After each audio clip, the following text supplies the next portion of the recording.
Halo Sobat Fisika, pernah gak sih kalian bingung kenapa radio bisa mengeluarkan suara orang yang jaraknya sangat jauh dari kita? Atau misalnya bagaimana foto X-ray bisa memotret sebuah foto bagian dalam tubuh kita? Tentu saja hal tersebut terdengar sangat tidak masuk akal, tapi hal tersebut bisa dijelaskan oleh sains loh. Nah, apa sih penyebabnya? Nah, penyebabnya itu adalah karena ada yang namanya gelombang elektromagnetik. Berikut penjelasannya. Gelombang elektromagnetik. Apa sih sebenarnya gelombang elektromagnetik itu? Jadi, gelombang elektromagnetik merupakan radiasi atau pancaran dari percepatan muatan listrik dalam medan listrik dan medan magnet. Gelombang elektromagnetik terbentuk ketika medan listrik berubah-ubah secara sinusoidal. Gerakan berubah-ubah medan listrik yang secara sinusoidal ini menghasilkan medan magnet yang bergerak berubah-ubah secara sinusoidal pula, sehingga menghasilkan gelombang elektromagnetik dari perubahan medan magnet dan medan listrik. Gelombang elektromagnetik terbagi dalam beberapa jenis, di mana dalam pengklasifikasiannya menggunakan panjang gelombangnya. Ada beberapa faktor yang mempengaruhi panjang gelombang dari gelombang elektromagnetik, yaitu cepat rambat gelombang, frekuensi, dan periode.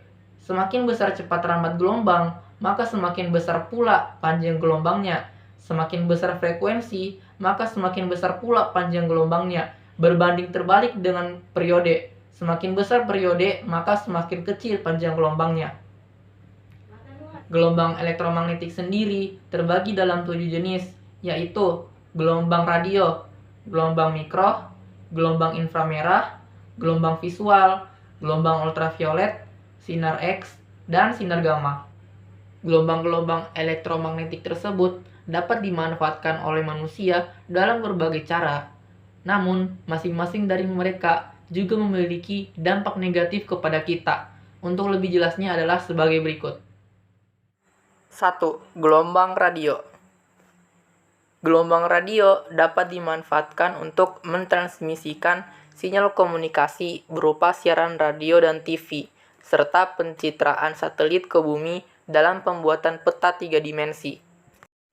Gelombang radio dapat memiliki dampak negatif terhadap kita.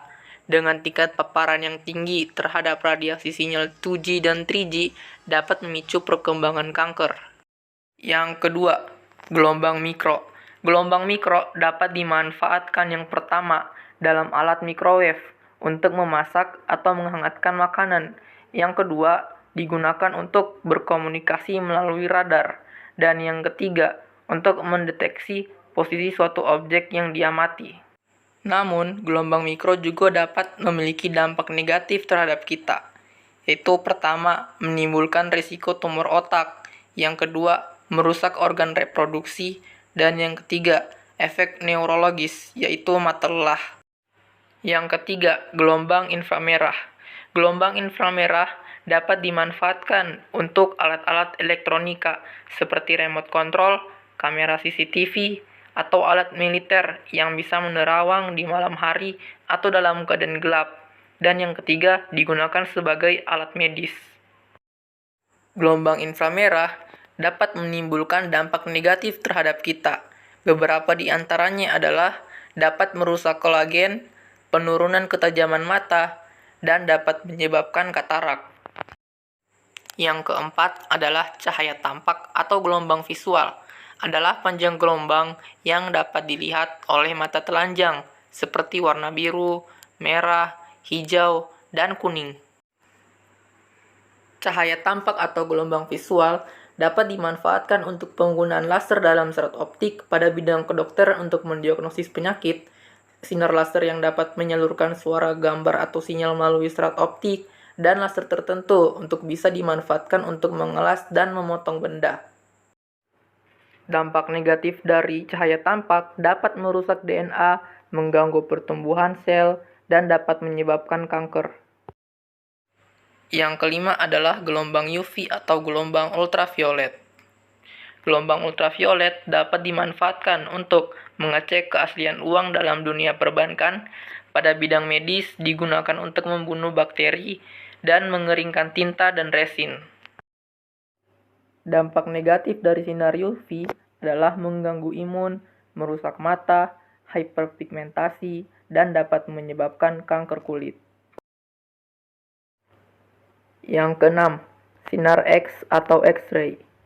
Sinar X atau X-ray dimanfaatkan dalam dunia medis untuk mendapat pencitraan melihat organ dalam tubuh dan tulang.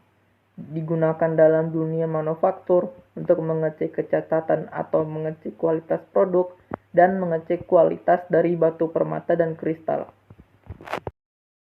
Sinar X-ray dapat memiliki dampak negatif terhadap kita, yaitu untuk efek jangka pendek, perubahan warna kulit, mual, muntah, diare, dan jumlah sel darah rendah. Dan untuk efek jangka panjang seperti mulut kering, kesulitan menelan, katarak, dan kerusakan pada kulit. Yang ketujuh dan yang terakhir adalah sinar gamma.